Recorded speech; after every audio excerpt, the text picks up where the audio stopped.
जय हिंद प्यारे बच्चों, कैसे हैं आप सब। स्वागत है आपका फिर से हमारे इस YouTube चैनल में, जिसमें हम आपके लिए लाए हैं मोस्ट इंपॉर्टेंट क्वेश्चन का एक सीरीज जो आपके आगामी बोर्ड के लिए बहुत जरूरी है। तो आज हम आपके लिए लाए हैं, समय नहीं है, एकदम सीधा टू द पॉइंट आते हैं। आज हम आपके लिए लाए हैं जनन स्वास्थ्य रिप्रोडक्टिव हेल्थ वाले लेसन से बहुत सारे इंपॉर्टेंट क्वेश्चन। तो देखते हैं इसमें क्या क्या है।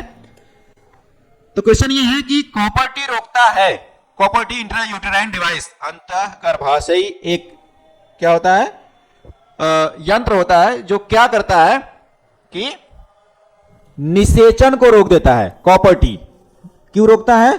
क्योंकि जैसे ही कॉपर टी हम मादा जनन मार्ग में हम इंसर्ट कराते हैं, वो कॉपर आयन को रिलीज करता है मादा जनन मार्ग में, और कॉपर आयन क्या करता है, स्पर्म की जो गति होती है उसको क्या कर देता है, कम कर देता है। ठीक है, तो ये हमारा ऑप्शन फर्स्ट सही हो गया। नेक्स्ट क्वेश्चन में है कि सहेली नामक मादा गर्भ निरोधक गोली, ठीक है, का प्रयोग किया जाता है या की जाती है। तो सहेली जो नामक गर्भ निरोधक गोली थी, इसको बनाने वाला कौन था? ये central drug research institute Lucknow, ठीक है, ये एक संस्था है जो बनाई थी सहेली नामक गर्भ निरोधक गोली, जो नॉन मेडिकेटेड होती है, उसमें किसी भी स्टेरॉयड वगैरह का प्रयोग नहीं किया जाता है, ओरल कंट्रासेप्टिव पिल्स होता है, ठीक है, जिसको हम वीकली यूज करते हैं, साप्ताहिक, सप्ताह में एक बार। बहुत ही अच्छा, बहुत ही वो मतलब नुकसान नहीं देने वाला ये गोली होती है, जिसको सप्ताह में एक बार अगर हम प्रयोग करते हैं तो क्या होता है, हमको प्रेगनेंसी से छुटकारा मिल जाता है। नेक्स्ट क्वेश्चन है कि 2001 की जनगणना के अनुसार भारत की जनसंख्या वृद्धि दर पूछ रहा है। ठीक है, 2001 की जनसंख्या गणना जब हुआ था, तो उसमें जो जनसंख्या वृद्धि दर थी वो लगभग 1.7 से लेकर के 2% पर ईयर थी। ठीक है, जनसंख्या वृद्धि दर 2001 की जनगणना के अनुसार। तुम्हारा आंसर क्या हो जाएगा? लगभग 2%। लेकिन अगर अब के केस में पूछ रहा है, करंट डाटा में पूछ रहा है, अगर 2025 की बात कर रहा है वो, कि 2025 में जनसंख्या वृद्धि दर क्या थी भारत की, तो हम 2025 में जनसंख्या वृद्धि दर घट करके कितनी हो गई है? क्योंकि लगभग ये हो गई है 0.7 या 0.88 से 0.9%। ठीक है, या लगभग कह सकते हैं 1% जनसंख्या वृद्धि दर हो चुकी है अभी इंडिया की। कब? 2025 में। तो पिछले 15-20 सालों में जनसंख्या वृद्धि दर को हम लगभग कंट्रोल में या 50% घटा लिए हैं। क्यों? क्योंकि हम बहुत सारे फैमिली प्लानिंग प्रोग्राम या बहुत सारे अवेयरनेस, बहुत सारे प्रेगनेंसी के रोकने के लिए बहुत सारे उपाय को लेकर के हम लोगों में जागरूकता फैलाएं, जिससे जनसंख्या वृद्धि दर हमारी कम हो गई है। ठीक है, तो 2025 में अगर पूछ रहा है तो लगभग 1%, और 2001 में पूछ रहा है तो लगभग 2%। ठीक, नेक्स्ट क्वेश्चन है कि जननांग मत्सर किसके कारण होता है? Genital ward. अब देखिए, जेनाइटल वार्ड क्या होता है कि ये जेनाइटल ऑर्गन के आसपास पानी से भरे छाले पड़ जाते हैं, उसे हम जेनाइटल वार्ड कहते हैं। तो वो किसके द्वारा होता है? तो इसमें से हम बताए थे जेनाइटल वार्ड्स किसके द्वारा होता है? HPV, human papilloma virus. तो हमारा आंसर क्या हो जाएगा? D, human papilloma virus. ठीक है, और ये सब से भी क्या होता है, वार्ड्स होते हैं, लेकिन जेनाइटल के अलावा होठ पे हो जाते हैं, उंगलियों के बीच, नाखून के आसपास हो जाते हैं। ठीक है, लेकिन इसको हमको सिर्फ जेनाइटल के पास किससे होता है? HPV से। नेक्स्ट क्वेश्चन है पुरुषों में वंध्याकरण, ठीक है, पुरुष नसबंदी, ठीक है, कौन सी विधि के द्वारा होता है? तो हम आंसर हमारा क्या हो जाएगा? वेसेक्टॉमी। ये पुरुषों में होता है, मेल में, और फीमेल में क्या होता है? ट्यूबेक्टॉमी। ठीक है, मेल में हमारा वेसेक्टॉमी, फीमेल में ट्यूबेक्टॉमी। इसमें क्या करते हैं? वास्ट डिफरेंस को हम काट करके, जैसे ये हमारा हो गया टेस्टिस, एपिडिडाइमिस, यहां से वास्ट डिफरेंस निकल करके यूरेथ्रा में जाता है ये, तो हम इसी को यहां से कट करेंगे और इसको धागा से बांध देंगे, तो ये हमारा क्या हो जाता है? वेसेक्टॉमी। और सेम इसी समय, इसी जैसा फीमेल में अगर हम फिलोपियन ट्यूब को काट करके उसको धागे से बांध देते हैं तो हमारा क्या हो जाता है? ट्यूबेक्टॉमी। ठीक है, नेक्स्ट क्वेश्चन पे आते हैं। एमनियोसिंथेसिस की प्रक्रिया क्या होती है? तो एमनियोसिंथेसिस की प्रक्रिया में हम करते क्या है? तो एमनियोसिंथेसिस में हम क्या करते हैं कि जो हमारा एम्ब्रियो का जो द्रव होता है, एम्ब्रियोनिक फ्लूइड, ठीक है, अगर मान लीजिए एम्ब्रियो यहां पे है, तो इसमें हम इंजेक्शन से इसका क्या निकाल लेंगे? फ्लूइड हम निकाल लिए, एम्ब्रियोनिक फ्लूइड, और उसको हम क्या करेंगे? चेक करेंगे कि उसमें कोई भी कह सकते हैं कि आनुवांशिक रोग या जेनेटिक रोग कोई भी, या क्रोमोसोम से संबंधित कोई रोग या कोई प्रॉब्लम्स या कोई उसको डेवलप होने में कोई हानिकारक चीजें तो नहीं है। तो आनुवांशिक रोगों की हम पता करने के लिए एमनियोसेंटेसिस करते हैं। तो हमारा आंसर क्या हो गया? भ्रूण में आनुवांशिक रोग की पहचान, उसकी जांच करने के लिए या उसको जानने के लिए हम करते हैं एमनियोसेंटेसिस। ठीक है, बहुत इंपॉर्टेंट है। नेक्स्ट क्वेश्चन, गर्भ निरोधक गोली में प्रोजेस्टेरॉन का मुख्य कार्य क्या है? तो गर्भ निरोधक गोली में प्रोजेस्टेरॉन का मुख्य कार्य, अब देखिए प्रोजेस्टेरॉन जो होते हैं, जैसे ही आप देखेंगे मेंस्ट्रुअल साइकिल में हमने बताया होगा कि प्रोजेस्टेरॉन जो होता है, प्रोजेस्टेरॉन जो होते हैं वो क्या करते हैं कि अंडोत्सर्ग को रोक देते हैं। जैसे ही प्रोजेस्टेरॉन का लेवल कम होता है तब अंडोत्सर्ग होता है। ठीक है, तो अंडोत्सर्ग रोकने के लिए प्रोजेस्टेरॉन का मुख्य कार्य क्या होगा? अंडोत्सर्ग को रोकना। ठीक है, विदलन तो क्लीवेज होता है, निषेचन नहीं रोकता है, तो हमारा आंसर क्या है? प्रिवेंटिंग ओवुलेशन कौन करता है? प्रोजेस्टेरॉन। नेक्स्ट क्वेश्चन है कि निम्नलिखित में से कौन यौन संचरित रोग है? ठीक है, यौन संचरित रोग एसटीडी के बारे में पूछ रहा है। सेक्सुअली ट्रांसमिटेड डिजीज क्या है? तो अब देखिए टाइफाइड क्या होता है? साल्मोनेला टाइफी, साल्मोनेला टाइफी से होता है। ठीक है, टाइफाइड बुखार है एक प्रकार का। हैजा विब्रियो कोलेरी के द्वारा होता है। ठीक है, ठीक है, इसमें जैसे कि लूज मोशन वगैरह ये सब चीजें हो जाती है। मलेरिया, मलेरिया तो प्रोटोजोवन रोग है, प्लाज्मोडियम के द्वारा होता है। सिफिलिस क्या है? एसटीडी है, यौन संचरित रोग है। कौन? सिफिलिस। सिफिलिस क्या है? एसटीडी। ठीक है, तो हमारा आंसर क्या हो जाएगा? सिफिलिस। नेक्स्ट, निम्न में से कौन औषधि रहित आईयूडी है? ठीक है, निम्न में से कौन औषधि रहित आईयूडी है? तो हमको पता है कि कॉपर टी जो होता है वो कॉपर आयन रिलीज करता है। ठीक है, एलएनजी 20 जो होता है वो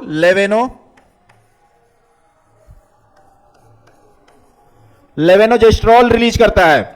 और प्रोजेस्टेजर्ट जो होते हैं वो प्रोजेस्टेरॉन रिलीज को स्टिमुलेट करते हैं। लेकिन लाइपेस लूप जो होता है ये किसी भी प्रकार का औषधि रिलीज नहीं करता है, तो हमारा आंसर क्या होगा? Lipase loop.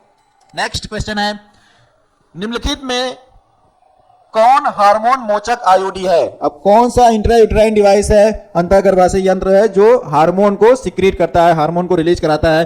तो अभी मैंने बताया एलएनजी 20 जो होते हैं लेवेनोजेस्ट्रॉल को रिलीज करते हैं। ठीक है, lipase loop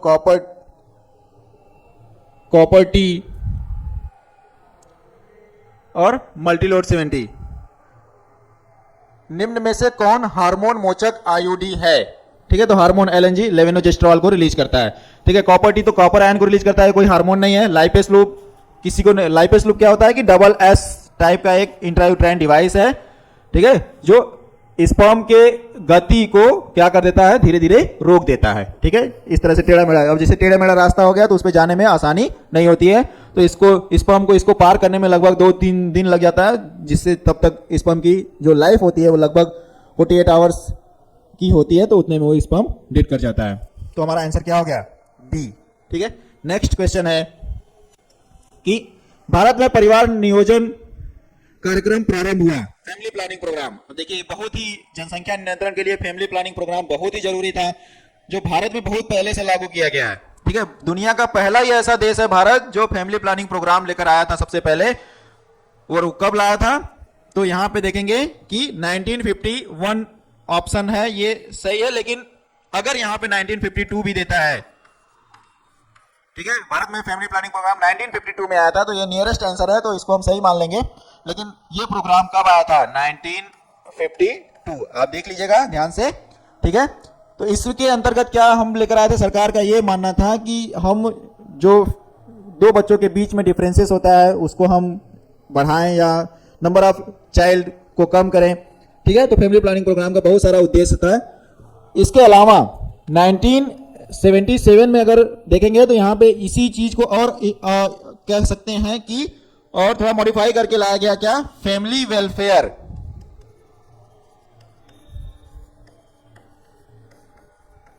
family welfare programme. GIFT तकनीकी में युग्मनज का स्थानांतरण किया जाता है। ठीक है, जाइगोट का स्थानांतरण कहां करते हैं? तो जिफ्ट क्या होता है? तो ये होता है जाइगोट इंट्रा फैलोपियन ट्रांसफर। तो जाइगोट इंट्राफिलोपियन ट्रांसफर क्या होता है कि जब जाइगोट को सीधा, ये हमारा मादा जनन मार्ग होता है, ये मादा जनन अंग है। अब हम जाइगोट को, अगर मान लीजिए कि ये हमारा जाइगोट है, तो इसको उठाएंगे हम सीधा फिलोपियन ट्यूब में हम इंसर्ट करा देते हैं। ठीक है, यही हमारा क्या होगा, जाइगोट इंट्राफिलोपियन ट्रांसफर। तो हम कहां इंसर्ट कराएंगे, फिलोपियन ट्यूब में। ठीक है, नेक्स्ट क्वेश्चन है कि सहेली के बारे में सही कथन है। सहेली गर्भ निरोधक गोली है, जिसको बनाया कौन था, सेंट्रल ड्रग रिसर्च इंस्टीट्यूट। कहां है, लखनऊ में है। ठीक है, सेंट्रल ड्रग रिसर्च इंस्टीट्यूट पूछ देगा कि कहां स्थित है, तो लखनऊ में। सहेली कौन बनाया था, तो CDRI बनाया है। ठीक है, ये 2 क्वेश्चन इससे हो जाते हैं। और CDRI के बारे में या सहेली के बारे में क्या सही है, तो सहेली हम आपको बताए हैं कि सहेली एक गर्भ निरोधक गोली है जो कोई भी औषधि उसमें या कोई भी स्टेरॉयड वगैरह उसमें प्रयोग नहीं किया जाता है।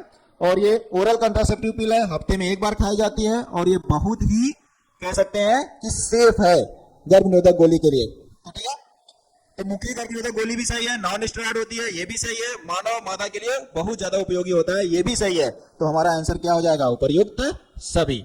ठीक है, नेक्स्ट क्वेश्चन है, जनसंख्या वृद्धि का परिणाम है। अब देखिए, जनसंख्या वृद्धि के बहुत सारे हानिकारक परिणाम होते हैं।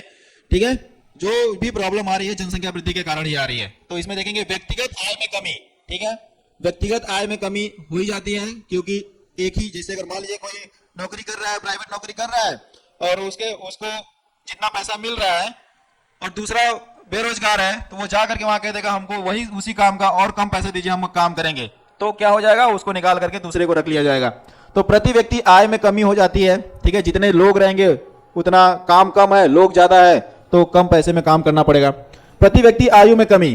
ठीक है, आयु में कमी हो जाती है जब लोगों के पास उतना पैसे नहीं है, रिसोर्सेस नहीं है, तो हम उस तरीके से दवा नहीं करा पाते, उतना न्यूट्रिएंट्स नहीं ले पाते, तो आयु में हमारे कमी हो जाती है। संसाधनों की कमी, तो रिसोर्सेस कम आई है। जिस रिसोर्सेस का उपयोग अभी 50 लोग कर रहे हैं, 10 साल के बाद उसी रिसोर्सेज का प्रयोग अगर 70 लोग करेंगे, तो रिसोर्सेस हमारे लिमिटेड हैं और लोगों की संख्या बढ़ रही है, तो रिसोर्स में कमी आ जाती है। तो हमारा आंसर क्या हो जाएगा, उपर्युक्त सभी।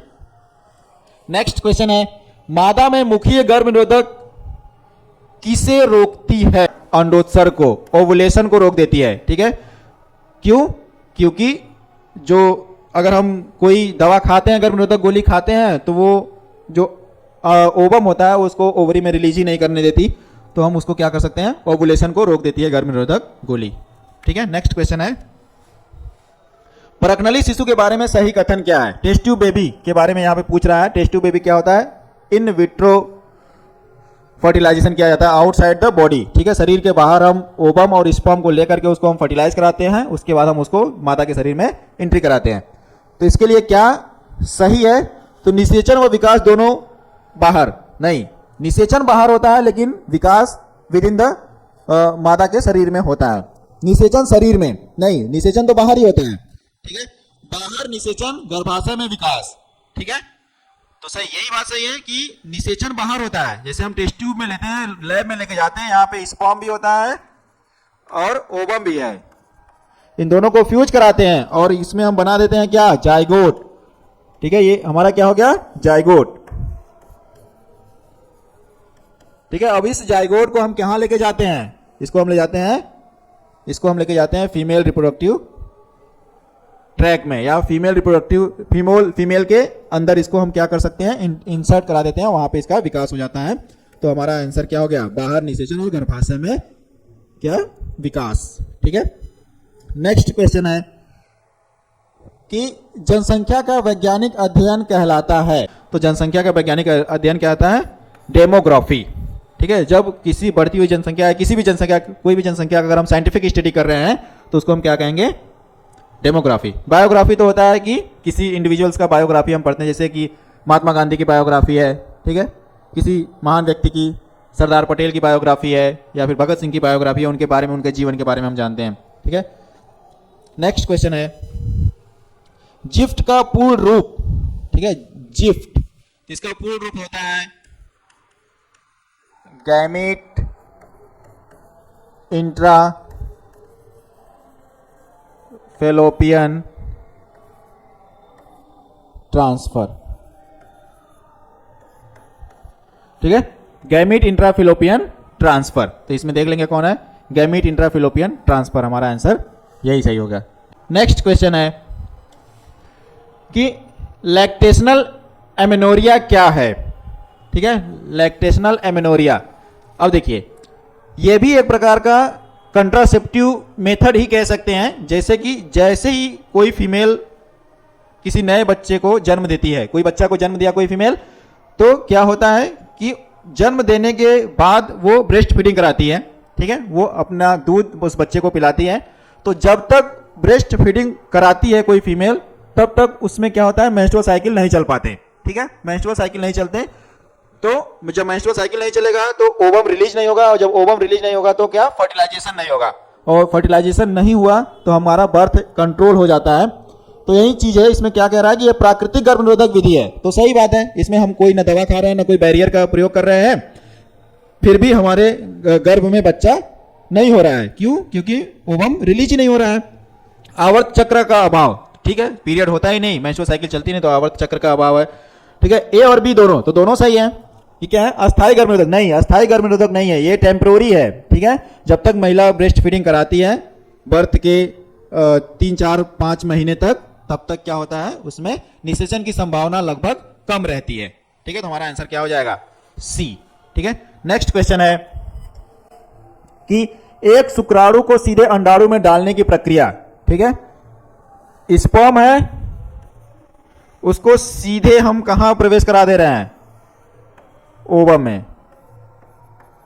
ठीक है। इस स्पर्म को हम डायरेक्ट ओवम में प्रवेश करा रहे हैं। इस विधि को हम क्या कहते हैं, तो इस विधि को हम कहते हैं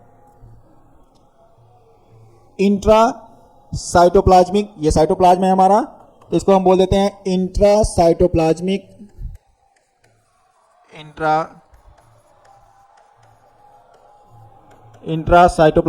स्पर्म इंजेक्शन, या हाँ स्पर्म इंजेक्शन। तो क्या हो जाएगा, ICSI, intra cytoplasmic sperm injection. तो हमारा इसमें क्या है, बी ऑप्शन सही है, ठीक। नेक्स्ट क्वेश्चन आते हैं 21 पे। भारत में सबसे अधिक प्रचलित गर्भनिरोधक विधि है, तो सबसे अधिक प्रचलित भारत में कौन सी गर्भनिरोधक गोली है, तो जैसे देखिए ट्यूबेक्टॉमी, तो ट्यूबेक्टॉमी क्या होता है, परमानेंट गर्भनिरोधक है, ठीक है। ये महिला नसबंदी या मादा नसबंदी के रूप में प्रयोग किया जाता है, ठीक है। एक बार ट्यूबेक्टॉमी हो गया तो फीमेल वो कभी गर्भ नहीं ठहरा सकती। डायफ्राग टेम्पोररी है, ठीक है। और सर्वाइकल कैप भी बहुत लोग नहीं यूज करते इंडिया में, लेकिन IUD जो होता है, इंट्रा यूट्राइन डिवाइस, जिसमें कॉपर टी, लाइपेस लूप, ठीक है, ये सब चीजें प्रयोग की जाती हैं। तो ये हमारा ऑप्शन सही होगा। भारत में सबसे अधिक गर्भनिरोधक विधि जो होती है वो इंट्रा यूट्राइन डिवाइस है, अंतःगर्भाशयी यंत्र, ठीक है।